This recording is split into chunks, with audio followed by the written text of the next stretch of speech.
Ele disse: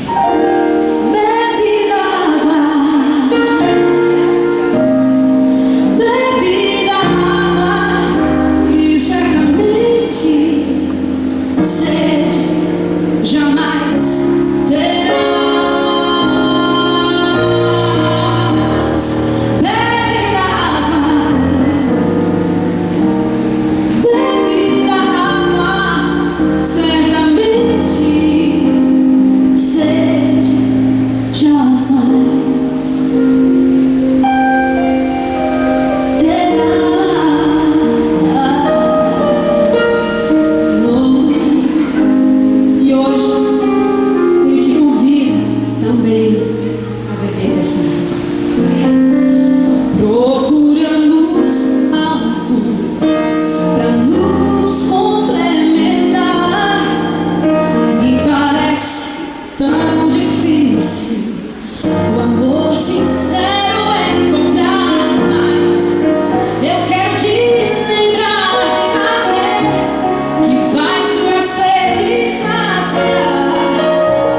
vez. Amém, Jesus.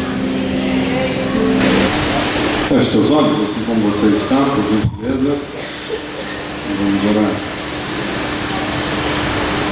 Grandioso Deus e Pai eterno, Deus de toda glória e toda majestade, a Ti e somente a Ti toda honra, toda glória e todo louvor. Aleluia. Muito digno és o Teu nome de ser adorado nos céus, na terra e no mar, porque Tu és Deus único, Rei dos reis, Senhor dos senhores, Criador dos céus, da terra e do mar, Criador de nós, Teus filhos, e Redentor em Cristo Jesus. Então a Ti, Senhor, e somente a Ti toda honra e toda exaltação.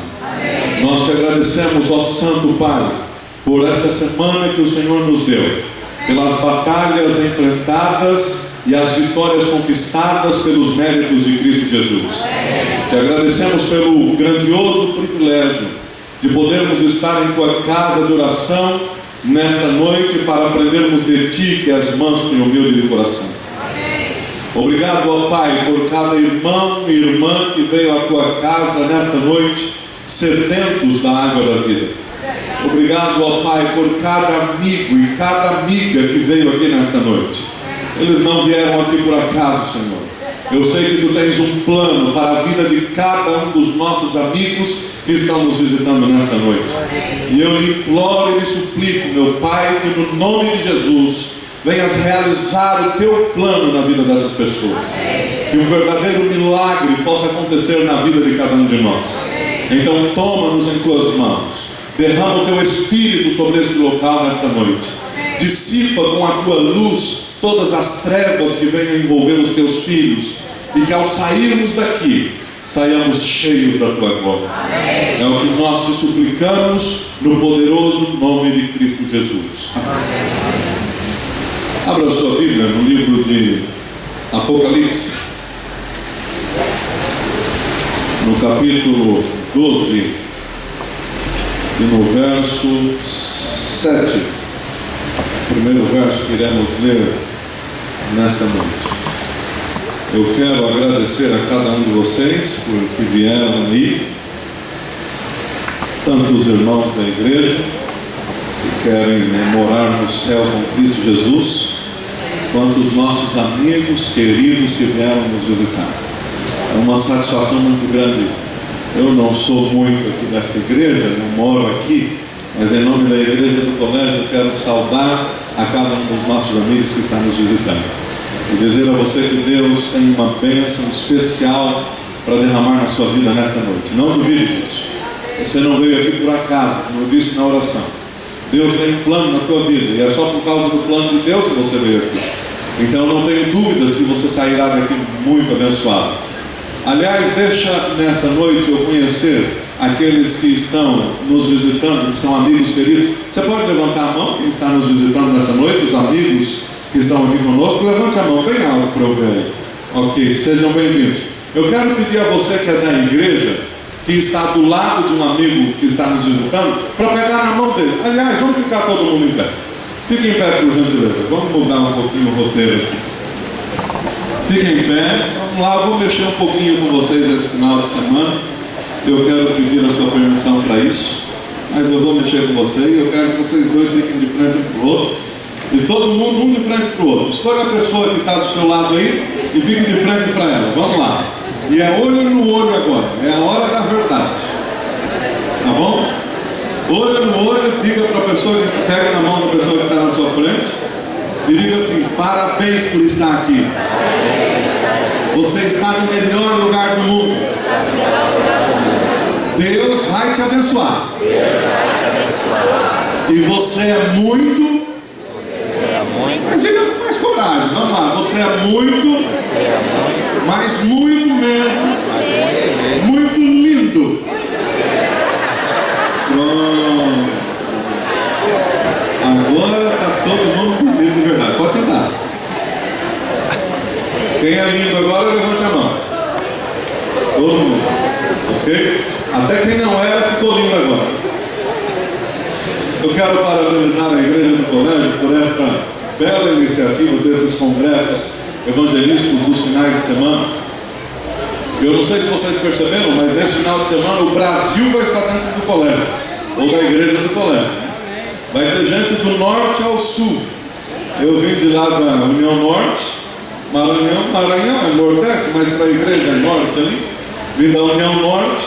Vocês têm gente boa aqui da Bahia, ou o baiano é gente boa? É lógico, dos melhores. A família toda baiana. Vocês têm gente de São Paulo, eu sou de São Paulo, moro lá, mas sou de São Paulo. Ou seja, nós vamos ter pessoas aqui do Paraná e temos pessoas aqui do Rio Grande do Sul. O Brasil está dentro do colégio nesse final de semana. Isso não é uma benção? E é interessante vermos que não importa de onde são as pessoas, ou não importa onde é a igreja, a família adventista é sempre a mesma. A gente chega e já se sente em casa. Então vocês estão de parabéns por isso. Nós vamos à palavra do Senhor no livro de Apocalipse, no capítulo 7. Antes de lermos, eu gostaria de, à guisa de introdução nesta noite, falarmos um pouco sobre os ocorridos. Você se lembra do que ocorreu há alguns anos atrás, lá no Iraque? Você se lembra que os Estados Unidos, de uma forma que para muitos consideraram precipitada, invadiram o Iraque com os aliados, com a pretensão de que havia armamentos nucleares, uma suposta aliança do poderoso Saddam Hussein com o islamismo. E Saddam Hussein, considerado um dos homens mais poderosos de sua época, ou pelo menos ele se considerava dessa forma, um grande comandante, invencível comandante no Iraque, se considerando até como o segundo Nabucodonosor. Mas de repente os Estados Unidos invadiram o Iraque, conquistaram tudo que tinha para conquistar, e a grande surpresa é que não havia nada do que eles diziam haver.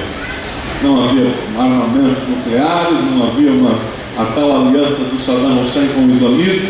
Mas o ponto é que o grande general Saddam Hussein foi capturado. E você se lembra onde o grande general Saddam Hussein foi capturado? O grande homem que se considerava o segundo Nabucodonosor da história é encontrado agora pelo exército norte-americano, acuado, feito um bichinho indefeso, num buraco de 1 metro por 2 metros mais ou menos, com medo. E quando o capturam, ele tenta até uma negociação, se dizendo o presidente do Iraque, mas só que não consegue. Saddam Hussein, o grande general, pelo menos no seu conceito, foi capturado, aprisionado e dentro de algum tempo sentenciado à morte por enforcamento. O enforcamento de Saddam Hussein foi notícia no mundo inteiro. Todo poder que é alienado, que é contrário à palavra de Deus, lembre-se disso, é poder passageiro. É poder ilusório e passageiro. Nós vamos ler e falarmos nesta noite de um poder que se levantou de uma era de violência que iniciou numa eternidade passada, e por incrível que pareça, o lugar onde começou essa violência nos impressiona e nos impacta. Aonde começou essas ondas de violência e esses generais querendo ser melhores do que eram. Apocalipse capítulo 12, verso 7. É um dos versos bem conhecidos no meio adventista. E aliás, hoje nós vamos estudar alguns versos bem conhecidos, mas tentando trazer uma nova lição que o Senhor quer nos dar. Apocalipse 12, 7 descreve a guerra que foi travada no céu. E diz assim: houve peleja no céu. Miguel e os seus anjos pelejaram contra o dragão. Também pelejaram o dragão e os seus anjos. Houve peleja no céu. A peleja é a mesma coisa de guerra, de batalha. Houve uma batalha no céu. Às vezes alguns escritores ou alguns cristãos querem aliviar a cena, dizendo que foi uma batalha mais espiritual. Não, não foi uma batalha só espiritual. O dragão e os seus anjos, de fato e de verdade, partiram para cima de Miguel e os seus anjos. Agora, o que nos chama a atenção é que esta batalha foi no céu. Miguel e seus anjos. E a pergunta é: quem é Miguel? Quem é Miguel? Jesus. Ou é um anjo, o arcanjo Miguel? Miguel, Jesus, ou Miguel, um anjo? Muitos evangélicos têm considerado no decorrer da história Miguel como se ele fosse um anjo, porque lá em Judas, no verso 9, fala do arcanjo Miguel. No entanto, arcanjo Miguel não quer dizer que ele é um anjo. Arcanjo Miguel quer dizer aquele que está sobre os anjos, aquele que é chefe dos anjos, que manda nos anjos. Por isso que nós temos muito mais do que bases para definirmos e aceitarmos que Miguel não se trata de um anjo. Miguel é uma referência à maravilhosa pessoa de Cristo Jesus. Miguel é um nome de Jesus. E você sabe de alguns nomes que é dado a Jesus na Bíblia. Me ajude dizendo alguns nomes que é dado a Jesus na Bíblia. Me ajude, quais? Messias, Leão da tribo de Judá. O que mais? Emanuel, Rosa de Saron. E o que mais? É por aí, tudo isso aí. Pois bem, Miguel é um outro nome de Jesus. Agora, o que é interessante é quando Jesus é chamado de Miguel. Miguel é o nome de batalha do Senhor Jesus. Miguel é o nome de guerra dele. Em todas as ocasiões da Bíblia que ele aparece como Miguel, ele está em franca batalha contra o dragão, está em franca batalha contra o inimigo. Todas as vezes que Jesus está batalhando diretamente contra Satanás, ele aparece como Miguel. Quando, por exemplo, quando Moisés morreu, foi sepultado, e diz o livro de Judas que Miguel foi lá batalhar pelo corpo, pela ressurreição de Moisés, e o diabo estava lá para não permitir a ressurreição de Moisés, e ele não queria que Moisés fosse ressuscitado, mas Jesus estava lá para ressuscitá-lo. E enquanto travava a batalha, Miguel repreendeu o dragão, dizendo: o Senhor te repreenda. E ele não falou nada, e Miguel ressuscitou a Moisés. Uma outra ocasião que nós vemos Miguel na Bíblia é no livro de Daniel, no capítulo 10, e também no capítulo 9. Daniel se propôs a orar e estava orando pela libertação do povo. Só que o povo não era libertado. E por que não era libertado? Porque disse o anjo a Miguel, o anjo a Daniel, o anjo que veio atendê-lo em sua oração, disse que o povo não era libertado, porque o príncipe deste mundo estava impedindo que o imperador, no caso Dario, libertasse o povo. Miguel orava, ou melhor, Daniel orava, mas o povo não era libertado, porque o inimigo do bem, o príncipe das trevas, estava influenciando a Dario para não libertá-lo. Agora, o anjo diz mais ou menos assim a Daniel: mas Daniel, quando eu estava orando, o príncipe desse mundo não deixou o povo ser libertado, mas Miguel desceu.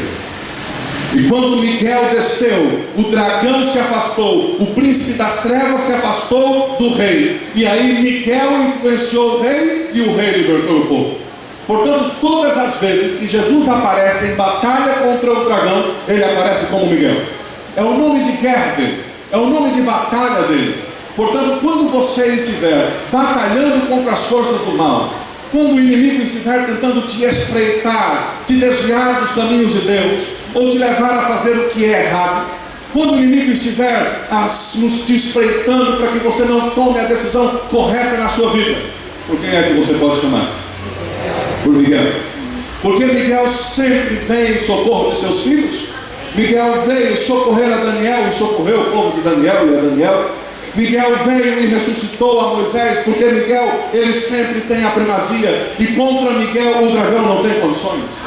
Agora, a Bíblia diz que a peleja foi no céu. E uma grande pergunta que tem sido questionada, feita e trabalhada no mundo teológico é: como que foi ter guerra no céu? Como é possível ter guerra no céu? O céu é um lugar de guerra ou é um lugar de paz? O céu é um lugar perfeito ou imperfeito? Quem quer ir morar no céu porque o céu é um lugar de paz? Levanta a mão para eu ver. Então como é que a gente acha que o céu é um lugar de paz? A Bíblia disse que houve peleja no céu, houve guerra no céu, batalha no céu. Como que isso aconteceu? Quando nós vamos ao livro de Ezequiel, abra a Bíblia por gentileza, no livro de Ezequiel, no capítulo 28. Ezequiel 28, a partir do verso 14. A Bíblia está falando daquele anjo que no céu era perfeito, o anjo chamado Lúcifer, que era um dos principais anjos, ou quem sabe o principal anjo no reino dos céus. E a Bíblia fala de como que ele foi criado, como que ele era, antes de pelejar contra Miguel. Está escrito em Ezequiel capítulo 28, versos 14 e 15. Tu eras querubim da guarda, ungido, e te estabeleci. Permanecias no monte santo de Deus, no brilho das pedras andavas. Agora veja, essa definição sobre esse anjo é o que coloca uma interrogação no nosso coração. O verso 15 diz assim: perfeito eras nos teus caminhos, falando de Lúcifer, desde o dia em que fosse criado, até que se achou iniquidade em ti, até que se achou pecado em você. Olha, tem um negócio meio complicado, vamos ser francos. Você é perfeito, até que achou pecado em você. Mas como que ele era perfeito e foi achar-se pecado no coração daquele que fora perfeito? No coração daquele que foi criado na perfeição, criado por um Deus que não conhece perfeição? E aí nós começamos a nos perguntar: como é que no céu, lugar perfeito, pode ter tido guerra? Como é que Lúcifer, um anjo perfeito, pode ter pecado? Como que pode ter achado iniquidade no coração de um anjo perfeito? Só que tem um detalhe que nós nos esquecemos: Deus não cria os seres humanos, como também não criou os anjos, de uma forma que eles foram programados para obedecer. Assim como Deus deu ao homem o livre-arbítrio, Deus também deu aos anjos livre-arbítrio. Então eu vou lhe dizer uma coisa que pode tentar dar um nó na sua mente aí. Olha, por que foi haver imperfeição no coração de Lúcifer se ele era perfeito? Justamente porque ele era perfeito. E agora tente me entender. Por que foi haver perfeição e imperfeição no céu? Justamente porque o céu era perfeito. Se Deus tivesse criado suas criaturas, os anjos ou os homens que sejam, sem a possibilidade de escolha, como se eles tivessem sido robozinhos programados para obedecer, Deus não seria perfeito. Deus seria tirano. Deus seria autoritário. As pessoas o obedeceriam não porque ele era um Deus de amor, não porque ele era um Deus justo, misericordioso e compassivo, mas as pessoas o obedeceriam e os anjos o obedeceriam porque ele era um Deus tirano que criou todos programados para obedecer. Por que se achou o pecado no coração de Lúcifer? Porque Deus, em sua perfeição, o criou com a liberdade de escolha. Lúcifer não foi criado programado para obedecer, ele foi criado para fazer escolhas. Agora, a verdade é que a escolha que ele fez, todos nós sabemos, não foi uma boa escolha. Só que eu gostaria de lhe dizer uma coisa nessa noite, a vocês aqui, a vocês da galeria também. Da mesma forma que Deus criou a Lúcifer, ou com a mesma liberdade de escolha que ele criou a Lúcifer, Deus também criou a você e criou a mim. Deus não nos criou programados com um chip, programados para obedecê-lo, quer queiramos, quer não queiramos.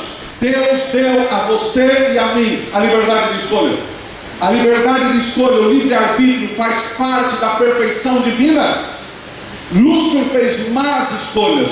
Agora eu pergunto a você: como que você tem usado a sua liberdade de escolha? Quais escolhas você tem feito? As escolhas de sua vida têm sido escolhas nas quais Deus pode lhe acompanhar? Os lugares onde você escolhe ir, Deus pode ir contigo? Jesus pode estar ao teu lado? Os programas que você escolhe assistir, Jesus pode estar do teu lado assistindo contigo? As músicas que você escolhe ouvir, Jesus pode ouvir com você? Os lugares onde você vai, Jesus pode lhe acompanhar? Queridos, as negociações que nós fazemos ou que vocês fazem, Deus pode fazer com você. Deus pode assinar embaixo de cada negociação que você faz. Não se esqueça, Lúcifer errou e se deu muito mal porque usou a liberdade de escolha que Deus lhe deu da pior maneira possível. Só que o pior de tudo é que a humanidade continua tomando os passos desse ser infeliz que foi Lúcifer, fazendo escolhas contrárias à escolha de Deus. Por isso se achou iniquidade no coração dele, se achou pecado no coração dele. Agora, qual foi o pecado que se achou no coração desse homem? E quando nós vamos a um outro verso conhecido, lá de Isaías, abra na Bíblia mais uma vez, por gentileza, agora no livro de Isaías, conhecido como o Evangelho do Antigo Testamento, capítulo 14, e agora vamos ver verso 13 e verso 14. Isaías, capítulo 14, verso 13 e 14. Lúcifer escolheu, usou o seu livre-arbítrio para alojar pecado no seu coração, para fazer escolhas e tomar decisões as quais Jesus não podia assinar embaixo. Apesar de ser querubim da guarda, apesar de ser um anjo perfeito, ele era o chefe da corte celestial, o chefe dos anjos, conduzia o coral celestial, só que se achou pecado no coração dele. E qual foi o pecado? Isaías capítulo 13, ou melhor, capítulo 14, verso 13 e 14, ainda falando sobre esse ser, fala sobre o que ele pensava e o que ele dizia. Diz assim: tu dizias no teu coração, eu subirei ao céu. Observe o pensamento desse indivíduo. Eu subirei ao céu, acima das estrelas de Deus exaltarei o meu trono, e no monte da congregação me assentarei nas extremidades do norte. Subirei acima das mais altas nuvens e serei semelhante. Dá para você pelo menos imaginar uma criatura falando assim com o seu Criador?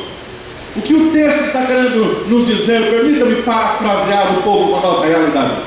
Num determinado momento, Lúcifer ficou enjoado de obedecer a Deus, achou que os caminhos de Deus não estavam bons, que os mandamentos de Deus eram duros demais, difíceis demais de serem obedecidos.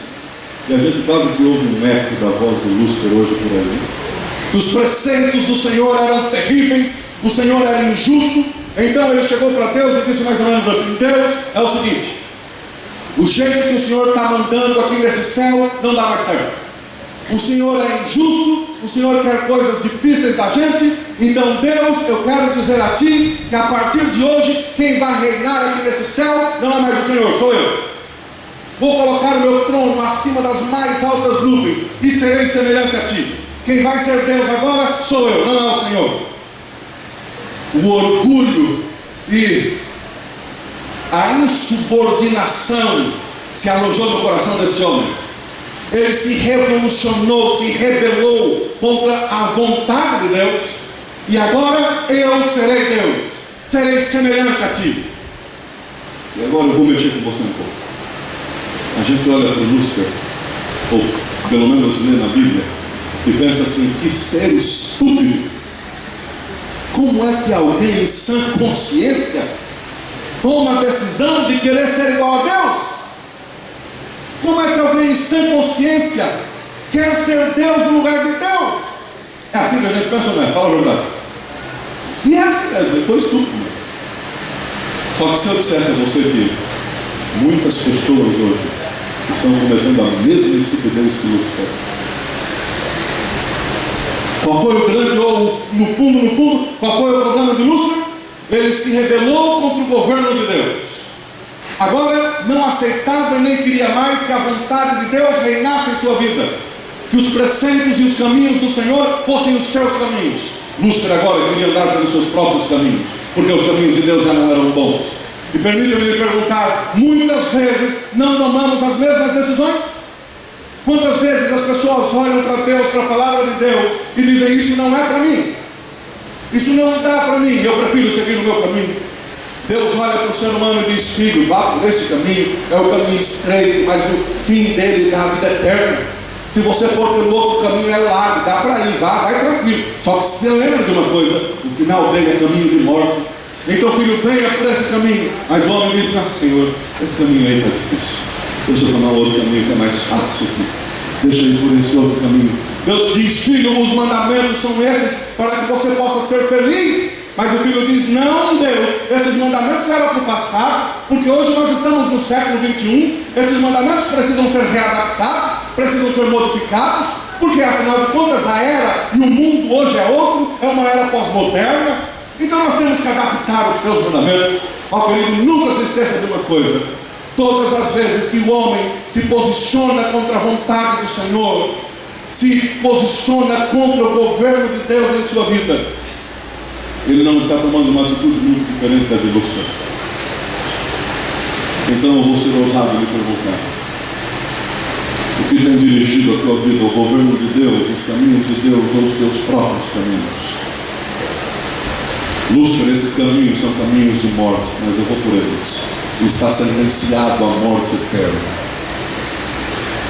Está sentenciado à infelicidade. Por isso anda por aí tentando levar quantos puder com ele. Filho, nunca valerá a pena se rebelar contra o governo de Deus. Lúcifer tomou essa decisão. Por favor, não tome ela. Mas o governo de Deus é o melhor não somente para o universo, como é o melhor para a nossa própria vida. E assim, com essa rebelião toda, evidentemente que Deus não podia deixar que um tal de Lúcifer permanecesse no céu dessa forma, e tomou as suas atitudes. O Lúcifer saiu aqui e acolá, fazendo a sua politicazinha. E note que parece que a tal da política vem do céu exatamente, né? O Lúcifer trouxe ela de lá. E ele começou aqui e ali, soltando as suas, chamando um anjo, chamando outro anjo, fazendo a sua política. E volte agora a Apocalipse 12, por gentileza. A Bíblia diz no capítulo 4 de Apocalipse, ou melhor, no verso 4 de Apocalipse 12, que ele arrastou a terça parte dos anjos do céu. E querido, comece a pensar agora no poder de astúcia e no poder de sedução desse ser. Muita gente pensa que o inimigo vai vir a ela trazendo um ferrão e só trazendo desgraça, trazendo lugar. Não é assim. A Bíblia nos ensina que, especialmente nesses últimos dias dessa terra, a estratégia do diabo não será matar. A estratégia do inimigo não será mais o derramamento de sangue, como foi na era passada. A estratégia do inimigo para esses últimos dias, a Bíblia é muito clara em dizer que é o poder da sedução. Ele seduz os que habitam sobre a terra. Ele seduz porque é astuto. Ele seduz porque é esperto. O poder de convencimento desse infeliz é tremendo. Olha para a Bíblia. O verso 4. A quarta parte das estrelas do céu. Me permita ler. A sua cauda arrastava a terça parte das estrelas do céu. Os anjos. Você sabe o que é a terça parte dos anjos do céu? Sabe o que é isso? Quantos anjos há no céu? Quantos anjos você acha que há no céu? Só para cada habitante dessa terra tem um anjo. Para cada habitante.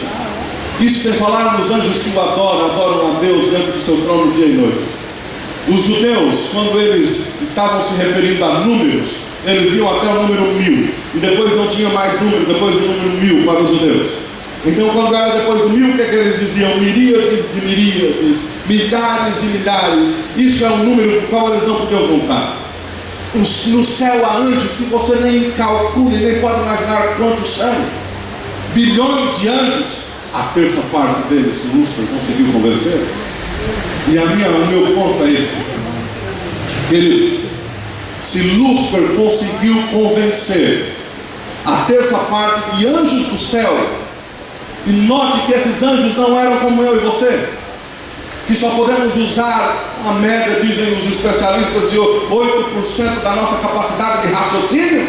Eram anjos perfeitos, anjos limpos, anjos tremendos e poderosos. Mas mesmo esses anjos perfeitos, o diabo conseguiu arrastar a terça parte. E a minha pergunta é assim: se ele conseguiu, pela sua sedução, pelas suas artimanhas, convencer anjos perfeitos a estarem do lado dele, o que ele não pode fazer com você, meu jovem? O que ele não pode fazer conosco se não estivermos do lado de Miguel? Nunca se engane e nunca subestime a força do inimigo. Quando Deus diz não vá ali, não é porque você ir ali é pecado, mas é porque se você ir ali, o diabo vai lhe dar uma rasteira. Lembra-se de Eva? Qual era o pecado para Eva e Adão? Era chegar perto da árvore ou era comer do fruto da árvore? Qual era o pecado? O pecado literal, efetivo, qual era? Chegar perto ou comer do fruto? Comer do fruto. Mas como Deus já conhecia o poder de astúcia do inimigo, Deus recomendou a Adão e a Eva: não chegue perto. Não chegue perto. A Eva chegou perto. E você sabe o que aconteceu. Nunca subestime o poder de sedução do inimigo. Se Deus diz a você, aquela mulher não é para ti, não chegue perto. Se Deus diz a você, aquele emprego não é para você, não vá lá. Se Deus diz para você, aquele curso não é teu, não chegue perto. Se Deus diz para você, passe longe daquela festa, passe longe. Não subestime a força do inimigo, porque quando não estamos do lado de Miguel, nós somos seres frágeis e vulneráveis a Lúcifer e aos seus anjos. Agora, quando estamos do lado de Miguel, se aonde nós estamos, Miguel pode estar, se o que nós estamos fazendo, Miguel pode estar fazendo junto, o Lúcifer não pode tocar, ele não pode chegar perto. Foi por causa de todas essas estratagemas, de todas essas parafernálias, das estratégias do inimigo, que houve a batalha no céu. E aí foi quando chegamos no verso 7, Miguel e seus anjos pelejaram contra o dragão e seus anjos. Agora, na batalha do céu, entre Miguel e o dragão, quem venceu? Quem venceu, amados? Vamos ler no verso 9. Permita-me ler a partir do verso 8. Verso 8, verso 9 de capítulo 12 de Apocalipse. E continua a descrição da batalha desta maneira. Todavia, falando do dragão e seus anjos, todavia não prevaleceram. Amém? Amém. Todavia não prevaleceram. Eu louvo ao nome do Senhor, porque nas batalhas do dragão contra o Miguel, ele nunca prevalece. Não prevaleceram, diz a Bíblia, foram expulsos. Ou melhor, não prevaleceram, nem mais se achou no céu o lugar deles. O verso 9: e foi expulso o grande dragão, a antiga serpente, que se chama Diabo e Satanás, o sedutor de todo mundo. Sim, foi atirado para a terra, e com ele os seus anjos. Lá no céu, o dragão, o Lúcifer, se achou no direito e na capacidade de enfrentar o Miguel, e partiu para cima de Miguel com seus anjos. E na batalha entre Miguel e o dragão no reino dos céus, quem venceu? Está fraquinho. Quem venceu? Miguel. Sabe por quê? Porque Miguel sempre vence. Não tem para o dragão, querido.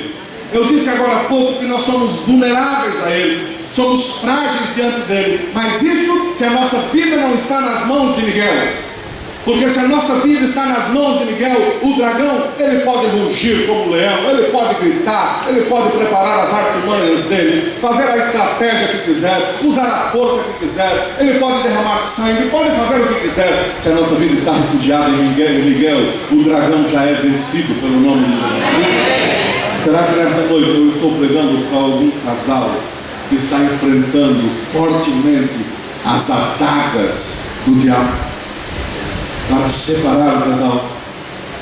Será que nesta noite estou pregando para algum jovem que está sendo abordado constantemente por alguém que não é usado por Deus para se afastar dos caminhos de Deus, e com isso o inimigo está procurando devorá-lo?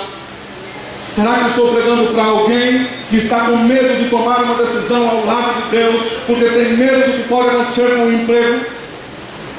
Será que estou pregando para algum jovem que está sendo espreitado na escola, está sendo tentado a abandonar os caminhos do Senhor, e talvez você veio à igreja nesta noite já pensando em desistir da sua carreira cristã? Será que estou pregando para algum amigo convidado que está com medo de se posicionar ao lado de Deus, porque a família não vai gostar, porque fulano não vai gostar? Então ouça uma coisa: para aqueles que se posicionam do lado de Miguel, o dragão não pode tocar.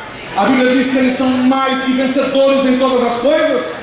Ele, o dragão, já é um ser derrotado. Ele anda por aí furioso, frustrado, porque ele sabe que já está derrotado. A morte dele é só uma questão de tempo. E nessa frustração e nessa revolta, ele tenta tentar os filhos de Deus para levá-los à derrota. Ó querido, eu quero lhe dizer uma coisa: se a tua vida está nas mãos, refugiada em Jesus Cristo, você já é mais que vencedor.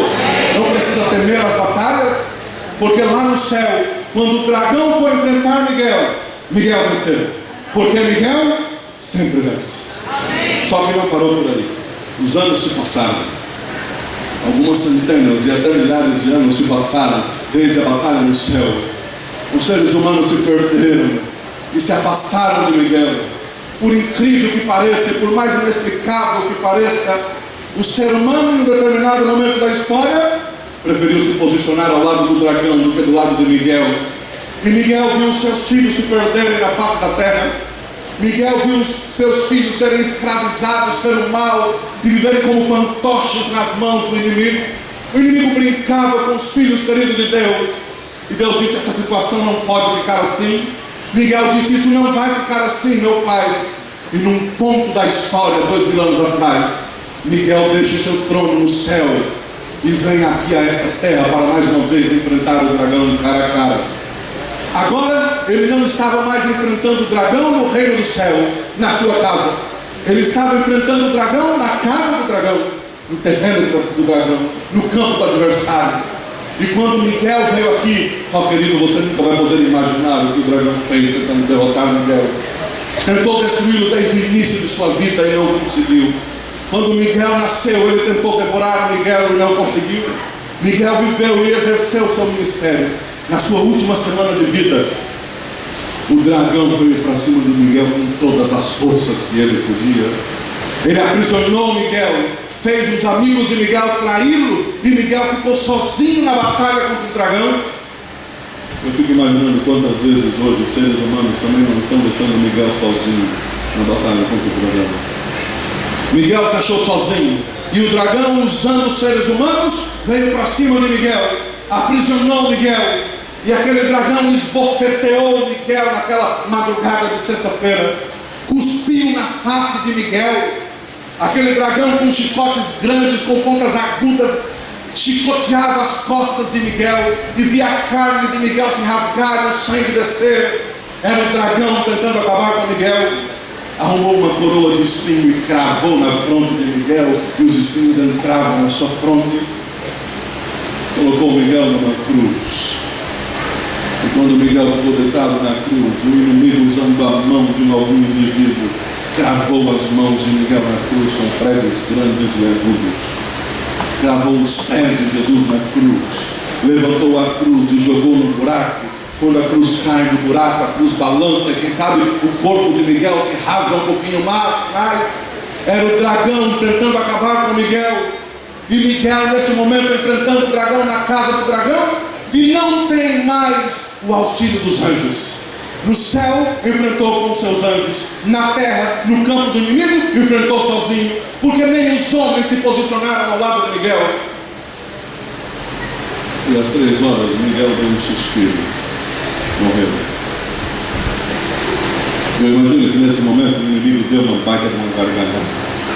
O dragão finalmente conseguiu derrotar Miguel. Pega o Miguel, coloca o Miguel no túmulo, e eu imagino que o dragão estava sorrindo, festejando a sua suposta vitória. Ficou com seus anjos cercando aquele túmulo, para que Miguel, vendo se acontecia alguma coisa, quem sabe já contando a vitória. Mas a nossa Bíblia nos ensina que no terceiro dia, bem de madrugadinha, o que aconteceu com Miguel? Miguel ficou aprisionado na morte no túmulo. Foi lá que ele ficou aprisionado? Não. Mas na madrugadinha do terceiro dia, eu fico imaginando, e eu confesso que eu pagava para ver. O diabo deu uma olhadinha dentro daquele túmulo e alguma coisa acontecia diferente lá. Ele viu uma luz forte vindo dali, e ele viu que havia anjos também ali, e de repente, sem que ele se esperasse, o grande Miguel, com as mãos marcadas, sai do túmulo vencendo a morte, vencendo para vencer. Amém. E naquele momento o inimigo viu que a sua derrota era completa. Naquele momento ele viu que o seu futuro estava decretado. Lá no monte do Calvário, meu irmão, no campo do adversário, entre Miguel e o dragão, quem venceu a batalha? Está fraco. Lá no monte do Calvário, entre Miguel e o dragão, quem venceu? Miguel. Porque Miguel sempre vence. A Bíblia ensina mais ainda. Daqui a pouco tempo, a Bíblia nos ensina que Miguel vai voltar. E a gente fica sonhando com esse dia, sabe? Ansioso desse dia acontecer. Miguel vai descer do céu, não frágil como da outra vez. Irá descer do céu, diz a Bíblia, com poder e muita glória.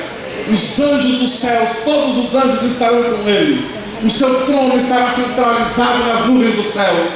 Miguel irá descer com poder e glória. E quando Miguel estiver descendo, o inimigo mais uma vez com o seu exército, com o seu batalhão, mais uma vez o dragão e os seus irão afrontar Miguel, irão tentar atacar Miguel na batalha final. E na batalha final, entre Miguel e o dragão, quem você acha que vai vencer? Miguel. Porque Miguel, você percebe? Então, querido, você não precisa ter medo de se posicionar ao lado de Miguel. Quais são os medos que você carrega? Qual é a insegurança? Nós vivemos numa terra de insegurança. As trevas andam cercando as pessoas de tal forma que muitas delas não conhecem a Bíblia, e quando a conhecem não conseguem entendê-la. Eu sou evangelista. E nem conto quantas conferências fiz, prego a palavra de Deus. As pessoas veem a palavra de Deus. E aí no final a gente pergunta assim: você entendeu? Entendi. Você entende que Deus tem planos para a tua vida? Entendo. Você entende que o caminho de Deus é esse? Entendo. Você entende que nós devemos guardar os mandamentos de Deus? Entendo. Você entende que o dia de guarda do Senhor é o sábado? Entendo. Então a partir de hoje você será um guardador do sábado, um adventista do sétimo dia. Ainda não. Não é para mim. Ainda não. Mas por que não? Não é isso que tem que fazer? Não, ainda não. Você entende como o inimigo está enredando as pessoas nas trevas? Elas vivem em trevas, e mesmo quando a luz chega, quando a palavra de Deus chega, elas entendem, conhecem, mas muitas vezes não têm coragem de se posicionar ao lado de Miguel. Só que quando se posicionam ao lado de Miguel, meu querido, o dragão já é vencido. Então deixa eu lhe dizer uma coisa, vamos me acompanhar, depois vai ficar um pouco dinâmico. Lá no reino dos céus, na eternidade passada, quando o dragão pelejou contra Miguel, entre o dragão e os seus anjos, e Miguel e os seus anjos, quem venceu, Miguel ou o dragão? Miguel. Lá na cruz do Calvário, quando o dragão foi para cima de Miguel, na cruz do Calvário, na batalha entre Miguel e o dragão, quem venceu? Miguel. Lá na batalha final, quando Jesus voltar a esta terra, o dragão enfrentará Miguel de novo, e entre o dragão e Miguel, na última batalha, quem irá vencer? Miguel. Porque Miguel sempre vence. Não tem inimigo. Só que eu preciso lhe perguntar uma coisa. Miguel já venceu no céu, já venceu na terra, no Calvário, vai vencer o dragão no último dia. Não tem chance para o dragão. Quando a batalha é contra Miguel, ele não tem chance. O que ele vai fazer? Você entende? Ele já venceu no Miguel, já venceu no céu, no Calvário, e vencerá na batalha final. Agora, por favor, olha para mim. E no teu coração, Miguel já venceu. Já passou, porque Miguel sempre vence. Aí não é assim. Quando a batalha é franca, é direta entre Miguel e o dragão, não tem o dragão. Agora, quando a arena da batalha é o teu coração, Miguel não pode vencer se você não o permitir. Quando a arena de batalha é a tua vida, é o teu coração, Miguel não vence se você não entrega o coração a ele. Então eu vou voltar a repetir: a avaliar pela tua vida nos últimos dias, a avaliar pelas suas últimas escolhas, nas batalhas entre Miguel e o dragão no teu coração, quem tem vencido, Miguel ou o dragão?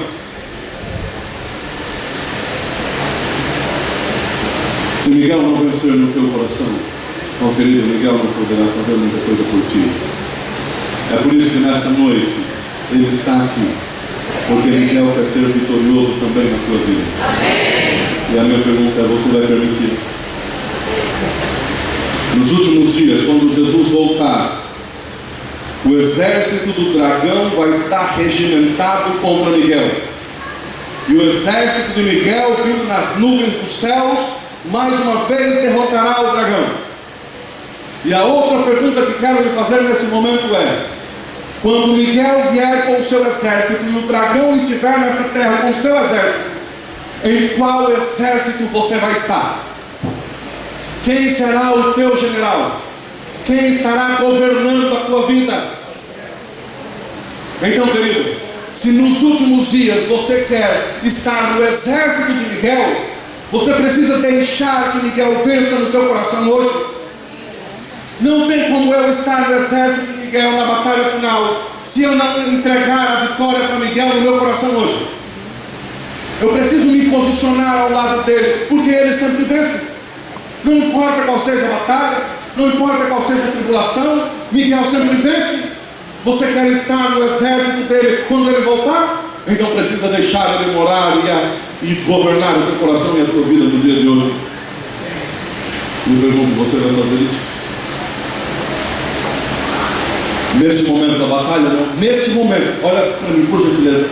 Nesse momento, nesse minuto, a batalha de Miguel contra o dragão não é no céu, não é no Calvário e nem é na batalha final. Nesse momento, a batalha que está sendo travada entre Miguel e o dragão está sendo no teu coração. E no coração de alguns, Miguel está apelando para que essa pessoa se consagre, para que essa pessoa se renda a ele sem reservas. Quem sabe é um adventista do sétimo dia, mas tem tido algumas reservas. Quem sabe tem vivido levado uma vida meio tortuosa, com a qual Deus não pode lhe acompanhar muito. Nesse momento, Miguel quer vencer no teu coração, para que você seja um santo dele, para que você seja um servo dele.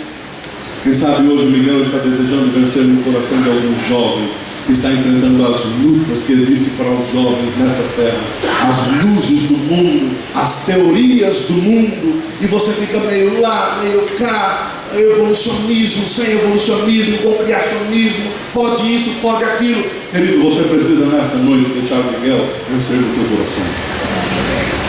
Mas também a batalha de Miguel no coração nesta noite pode ser aquele coração que ainda precisa se render a ele. Alguém que ainda não se entregou completamente a Cristo. Talvez alguém que ainda não foi batizado. E aí você sabe que precisa tomar uma decisão ao lado de Cristo antes que seja tarde demais. Você pode tomar uma decisão ao lado de Miguel nesta noite. Nesse momento, a arena da batalha é no teu coração. E eu pergunto, quem irá vencer? Alguns anos atrás eu conheci a Aurelene, lá no interior do Pará. A Aurelene era uma jovem cheia de vida, como muitas dessas que estão aqui. Mas em algum momento da vida ela não conhecia nada da palavra de Deus, começou a tomar caminhos bastante comprometedores para quem quer, não somente quem quer ser cristão, mas para quem quer ter o respeito à sociedade. Começou a fazer o que não devia, andar com quem não devia, usar o que não devia. Começou a usar drogas, andou no mundo do liricismo. E num momento, nesse mundo escuro, nesse mundo do nojo do pecado, a Aurelene, se metendo com as drogas, se juntou com uma outra mulher. Foi viver com outra mulher. Acontece que tinha um casal adventista que conhecia a Aurelene. E esse casal deu um livro adventista para a Aurelene ler. E ela ia lendo, e conforme ela ia lendo, diz ela que começou a ter algumas coisas diferentes na vida, começou a ter alguns pesadelos, alguma coisa ruim que ela sentia, se sentiu pressionada a jogar o livro fora. Pegou o livro e jogou fora, não leu. Só que o diabo é sempre assim, ele joga o anzol com a isca, a pessoa morta ele fisga, ele puxa. E quando a pessoa já está fisgada, já está no anzol, aí ele brinca. Aí ele faz coisas terríveis com a vida das pessoas. A Aurelene ficou só, a mulher que vivia com ela abandonou, a família já não queria ver ela mais pintada de ouro.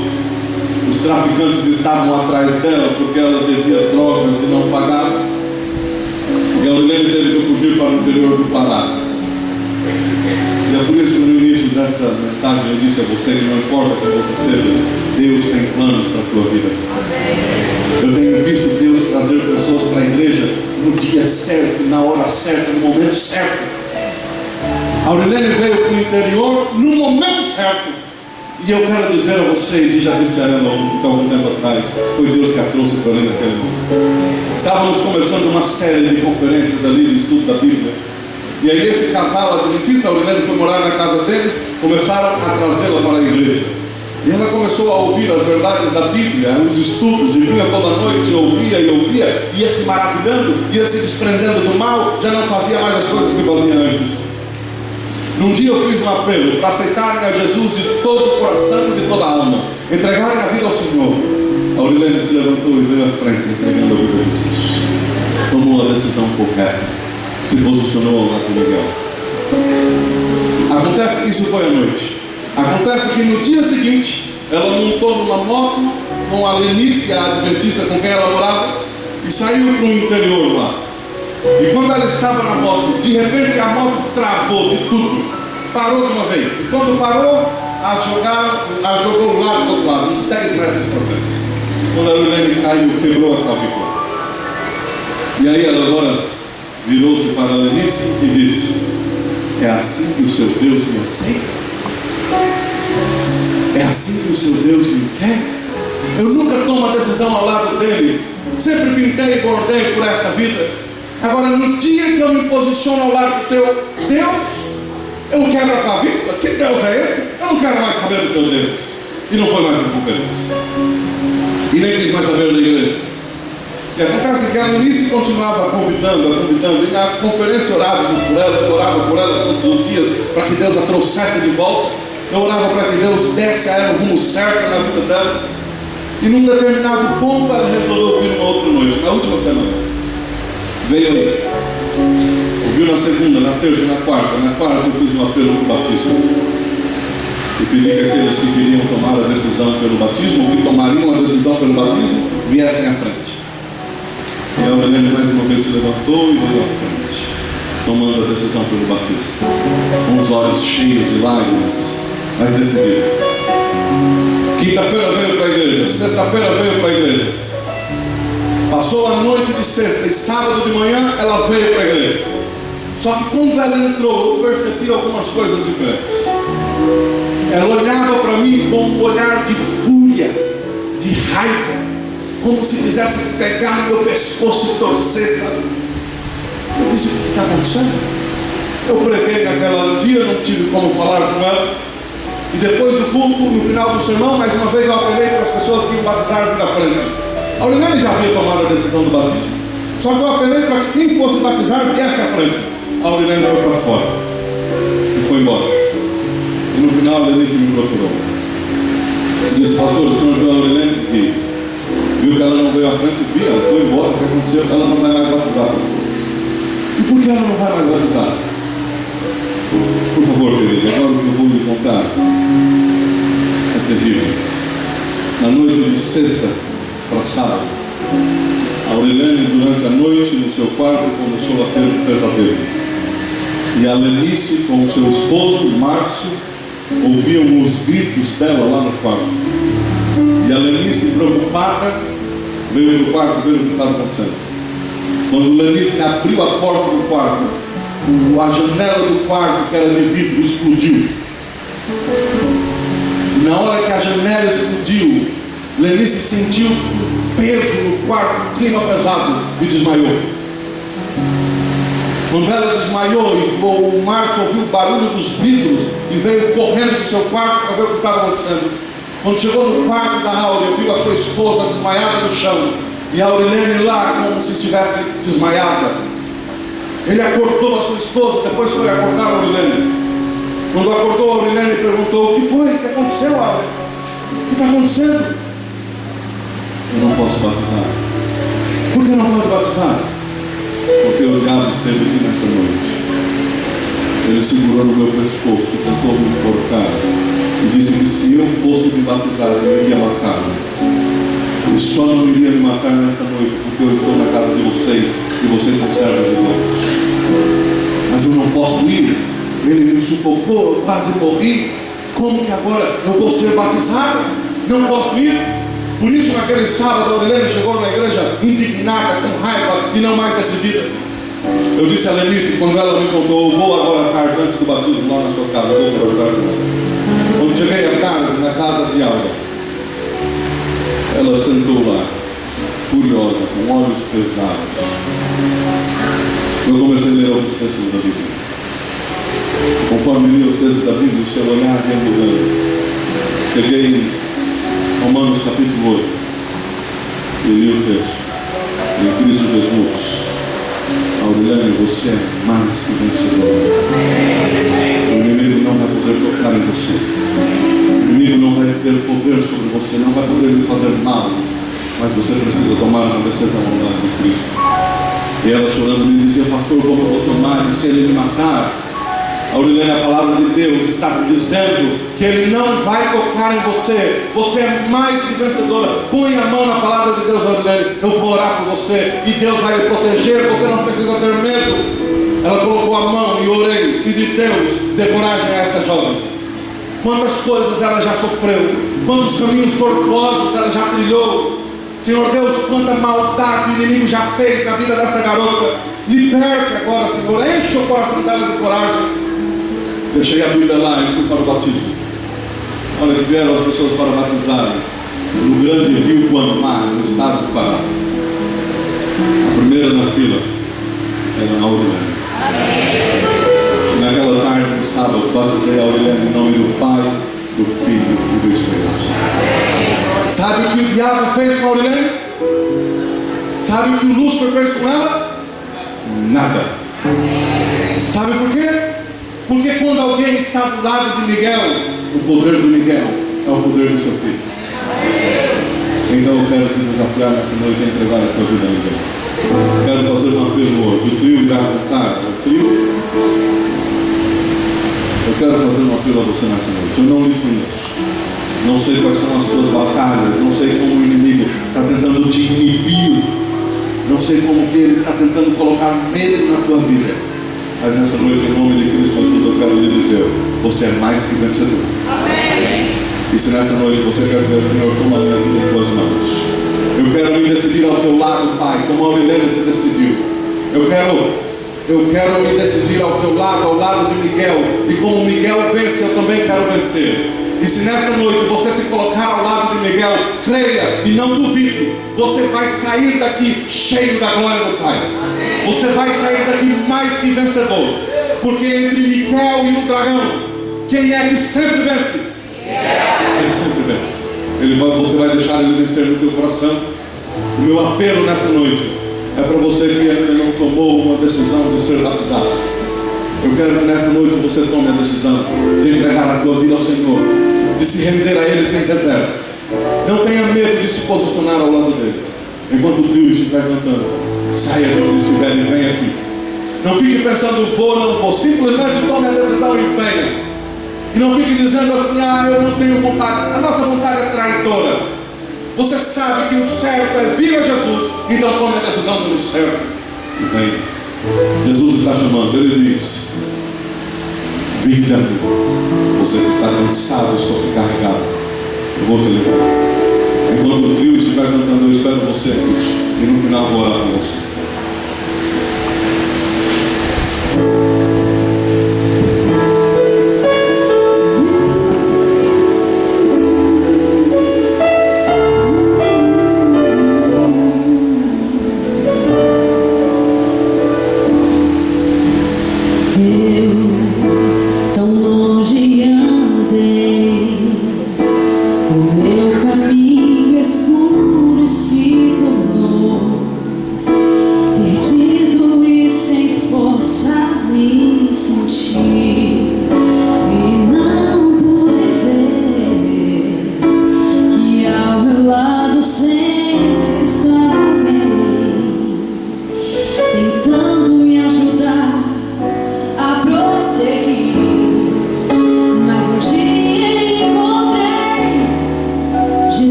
Jesus quer te salvar nessa noite.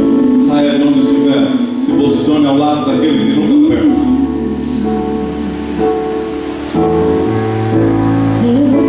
No mundo busquei riquezas que não é preciso ter. O meu tesouro sei que está no céu. Amigos eu perdi, triste então meu coração ficou, mas encontrei um amigo e salvador. Ele nunca me abandonou, oh não. Sua graça me salvou. Agora tenho segurança, já não vou mais andar sozinho e não vou viver sem Jesus. Ele me guarda em seus braços. Acredite. Já entregou sua vida por mim. Seu amor lá na cruz mostrou. Eu não vou viver sem Jesus. Ele quer lhe dar Oh, Cristo, a igreja. Tu és o meu viver. Em Ti encontro paz. Oh, Cristo, oh, eu não vou esquecer que tens amor por mim.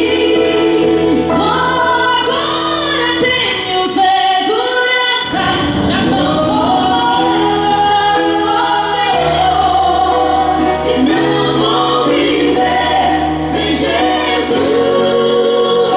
Oh, Ele me guarda em seus braços, já entregou sua vida por mim. Seu amor lá na cruz mostrou. Eu não vou viver sem Jesus. Segurança, não vou mais andar sozinho. Aleluia. Não vou viver sem Jesus.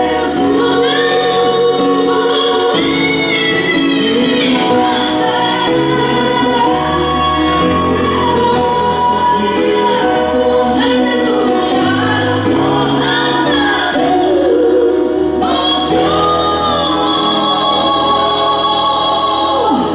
Aleluia. Eu não vou viver sem Jesus em mim. Não vou viver sem Jesus. Eu não vou viver. Deixa ele Eu não nascer no teu vou coração. viver A batalha é no teu coração. sem Jesus Agora deixa Miguel vencer aí. em mim. Deixa ele mudar a tua vida.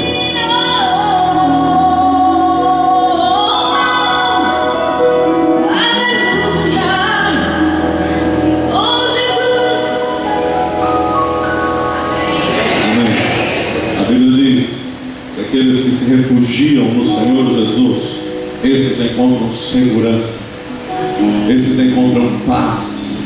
Mas para isso precisa se refugiar nele. Há mais alguém nesta noite que quer tomar a decisão e vir aqui à frente? Se você é um irmão da igreja aqui e sabe que alguém está aí do teu lado em lutas, vou, não vou, convide ele para vir e venha com ele até aqui.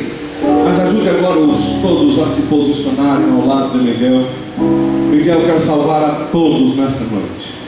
Você não pode sair daqui sem dar o teu coração a ele. Mas alguém irá vir aqui. Vamos todos ficar em pé. Parabéns a esses que vieram aqui à frente. Eu sei que o Senhor Jesus irá mudar a vida de vocês para melhor. Feche os olhos, baixe a cabeça. Vamos orar. Grandioso Deus e Pai da eternidade, como é bom, Senhor, abrirmos a Tua palavra e vermos que não importa quais sejam as batalhas e nem quem seja o inimigo, Miguel é o nosso vencedor. É por isso, Senhor, que nesta noite nós nos posicionamos ao Teu lado porque queremos fazer parte do exército daquele que nunca perde. Queremos que Miguel vença também em nossa vida, em nosso coração. Então toma-nos em tuas mãos, ó nosso Deus, e quando o inimigo vier nos tentar, nos seduzir, que o teu Espírito possa ser o nosso escudo, a nossa fortaleza, e que Miguel possa nos tornar também vencedores. Senhor, eu entrego a Ti de uma forma muito especial esses teus filhos e tuas filhas que vieram aqui à frente. Eu não sei quais são as labutas do seu dia a dia, Senhor, mas de uma coisa eu sei: neste momento elas estão ao teu lado.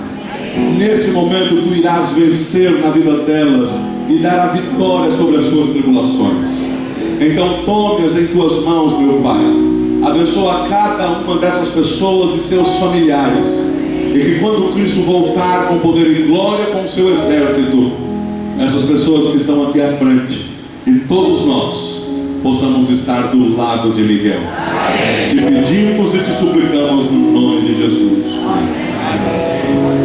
Fiquem aqui por gentileza só mais uns 2, 3 minutos. Eles vão pegar o nome de vocês.